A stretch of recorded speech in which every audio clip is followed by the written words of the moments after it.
Allez, pour en parler, nous avons déjà quelques chroniqueurs politiques avec nous, avec l'espoir de nous faire rejoindre par Clément Kabamba, qui est donc au cadre du parti Ensemble pour la République ici en province. Monsieur Alain Kazadi, bonjour, bienvenue dans Ici Direct. Bonjour, monsieur le journaliste, et bonjour à tous les téléspectateurs d'Héritage Télévision. C'est toujours un plaisir pour nous d'être sur ce plateau pour parler de toutes les questions à intérêt national. C'est la RDC qui nous appartient. Alors, vous êtes membre du Front pour un Congo uni, un parti de l'Union sacrée. Oui, je suis cadre de l'Union sacrée, mais au-delà de tout, M. Kazadi, c'est un avocat du peuple. Je suis là pour parler de tout ce qui est intérêt de la population congolaise. J'appartiens au Front pour un Congo nouveau. Le parti de l'Union sacrée. Nous sommes là pour accompagner les chefs de l'État dans sa vision. C'est comme ça que vous me voyez sur ce plateau ce soir. Merci. Lui, c'est l'habitué des jeudis dans Ici Direct. Ramsès Mouteba, bonjour et bienvenue. Merci beaucoup. Je salue tous nos téléspectateurs. Je salue également Maître Alain Kazadi. Il est important que lorsque on est jeune et qu'on a l'amour de sa patrie, on parle sans vergogne et sans gêne. Ce qui nous intéresse beaucoup plus au niveau de notre structure qui est la COPOP, d'une structure qui regorge les intellectuels. Aujourd'hui, ça devient une structure de masse. Nous sommes caractérisés par des esprits, l'esprit du patriotisme et le nationalisme. Et ce qui prime beaucoup plus, c'est l'intérêt de la République démocratique du Congo. Merci. Vous avez donc donné votre fonction. Vous êtes en charge de la communication nationale de la COPOP, une structure de l'UDPS, parti présidentiel. Je voulais annoncer que Clément Kabamba nous rejoindra donc au cours de ce numéro d'Ici Direct. Et il est donc au cadre du parti Ensemble pour la République. On commence donc notre débat. Je l'ai annoncé dans mon prérequis, donc deux ministres très attendus qui ont rejoint donc le gouvernement Samalukonde 2, Jean-Pierre Bemba à la Défense nationale. Il hérite donc d'un secteur où il y a une occupation étrangère à l'est de la République démocratique du Congo. Il devait normalement piloter la montée en puissance des FRDC. Et de l'autre, Vital Kamerhe, lui qui devait stabiliser ou qui doit stabiliser la monnaie congolaise, les francs congolais, mais également résoudre la crise des maïs ici en province du Haut-Katanga, mais également du Kasaï. On commence avec vous, maître Alain Kazadi. On commence par Vital Kamerhe à l'économie. Comment se porte l'économie de la République depuis que Vital Kamerhe pilote ce ministère? Merci pour la question. La question, elle est tellement complexe. Tout à fait. S'il faut évaluer aujourd'hui l'économie dans les timings que Vital est aux commandes, nous ferons peut-être une analyse pas approfondie. Bien que je sois de l'Union sacrée, je ne pourrais pas dire aujourd'hui que l'économie congolaise se comporte très bien. Ça sera de la malhonnêteté scientifique. Il faut reconnaître qu'aujourd'hui, notre économie a un souci de stabilité. Donc, d'emblème, je ne peux pas directement qu'on analyse les timings que Vital vient de faire à la tête de ces ministères pour évaluer l'économie. Mais peut-être les téléspectateurs peuvent comprendre quelque chose parce que l'émission doit avoir un caractère beaucoup pédagogique. Qu'est-ce que nos téléspectateurs peuvent d'abord comprendre? Les téléspectateurs peuvent comprendre la stabilité d'une économie à certains principes qu'il faut avoir. Pour qu'on puisse parler d'une économie stable, il faut qu'il y ait certains indicateurs. On parle d'une économie stable lorsque l'économie arrive à résoudre les problèmes de la nation. Alors, pour qu'on arrive à cette étape, il faut qu'il y ait trois choses. La première des choses, c'est l'inflation. Nous devons avoir une inflation maîtrisée. Et ça relève de la politique monétaire. C'est la Banque centrale qui est l'autorité monétaire capable de réguler l'économie. Ça, c'est la première chose. La deuxième des choses pour qu'une économie soit stable aujourd'hui, c'est que nous devons avoir le chômage maîtrisé. La troisième des choses pour qu'on ait aujourd'hui une économie maîtrisée, nous devons avoir notre PIB qui est aussi maîtrisé. Ça signifie les balances commerciaux, notre production intérieure brute. D'emblème, est-ce que doit-on évaluer Vital Kamerhe sur les 2 ou 3 mois qu'il vient de faire à la tête du gouvernement Samalukonde? Non. Pourquoi on ne peut pas l'évaluer? Parce que les économies des pays africains, et surtout la nôtre, nous avons une économie extravertie. Qu'est-ce que cela signifie pour nos téléspectateurs? Ça signifie que nous avons une économie qui dépend plus de l'extérieur. C'est comme ça que vous trouvez aujourd'hui que le dollar n'est pas stable sur les marchés. Pour que le dollar soit stable sur les marchés ou pour que les taux d'échange soient stables sur les marchés, nous devons produire la production nationale. Et ce que nous produisons, nous devons vendre à l'extérieur. Et lorsque nous vendons à l'extérieur, on doit nous donner les devises qui sont aujourd'hui les dollars. Ouais. Et les dollars, quand ça revient au pays, ça entre par les canaux de la Banque centrale, on appelle ça la réserve d'échange. Dans ma question ou dans mon prérequis, je vous ai situé. Oui. J'avais parlé justement des dollars, vous êtes en train d'expliquer, mais également de la crise de la farine ici en province, mais également l'espace de Grand Kassaï. C'est quand même des points orientaires qui peuvent vous donner comment il a géré justement. Je vais chuter. Je disais, lorsque nous avons les devises, ces devises entrent par la banque centrale, on appelle les réserves d'échange, et ça nous permet d'absorber la masse monétaire qui est en circulation. Et c'est là qu'on a d'abord le problème de stabilité des prix. Lorsque vous parlez aujourd'hui de la pénurie des farines dans les Katanga et puis dans les Kasaï, je pense que ce dossier Vital a hérité une négation. Ça n'a pas commencé avec Vital. Il devait gérer. Oui, je sais que quand on prend la responsabilité en tant qu'un homme d'État, on gère. Mais vous savez, il y a des choses qu'on ne gère pas avec la magie. Vous avez vu quand Vital est passé, quand il y a eu flambée des prix, il y a eu la réunion sectorielle des 4 ministres qui étaient en Afrique du Sud. Les problèmes aujourd'hui, c'est que nous, Congolais, nous devons réfléchir. Là, je parle en tant qu'analyste politique. Nous, Congolais, nous devons réfléchir en termes de production, pas en termes d'exportation ou d'importation aujourd'hui. Pourquoi? Parce qu'aujourd'hui, il n'y a pas la magie. Il n'y a pas la magie que les prix puissent directement diminuer lorsque nous ne produisons pas.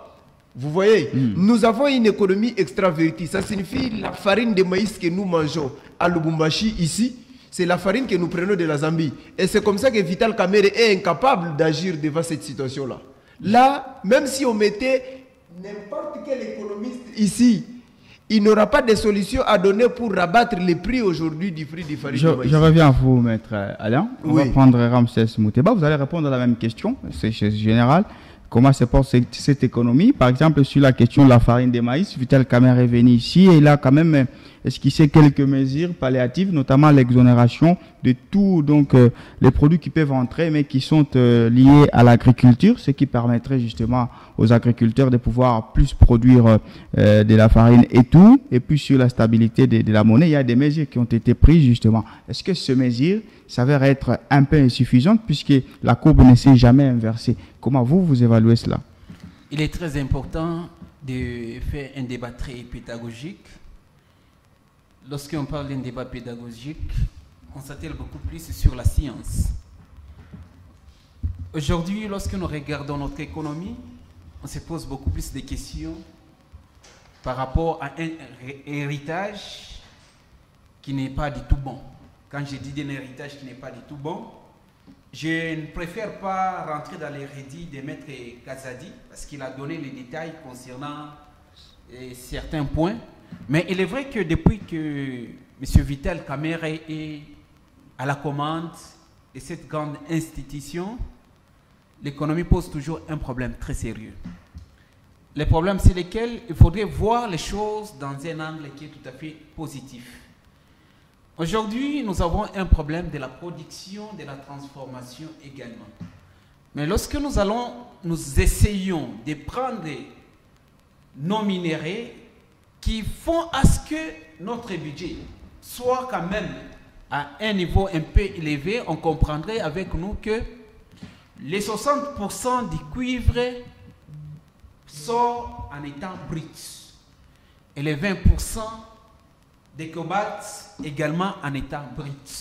Et ce qui fait aujourd'hui que nous avons un problème très sérieux. Pourquoi nous avons un problème très sérieux?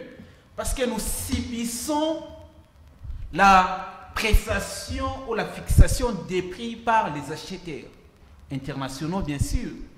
Mais si il y a une politique, une stratégie de la production, de la transformation, afin de vendre nos minéraux en étant purs, je pense qu'on ne va pas se plaindre concernant l'économie de notre pays. En plus, lorsque on parle de l'économie extravertie, on se pose à un certain beaucoup de questions. À quand est-ce que nous allons rester toujours dans cette économie extravertie? Ouais, justement. Le remaniement d'un gouvernement, c'est pour que ceux-là qui viennent, qu'ils apportent un plus. Mais il ne faudrait pas rester dans la même logique que les prédécesseurs. Ils ont trouvé une économie qui est stagnante. Vous, au lieu de faire cette économie, de quitter de l'économie stagnante vers une économie productive, mais vous préférez rester dans cette économie stagnante. Nous sommes un pays, à un certain moment, on s'est dit, est-ce que nous sommes sérieux par rapport à ce que nous faisons? La production des maïs ou la production des produits de première nécessité. Oui.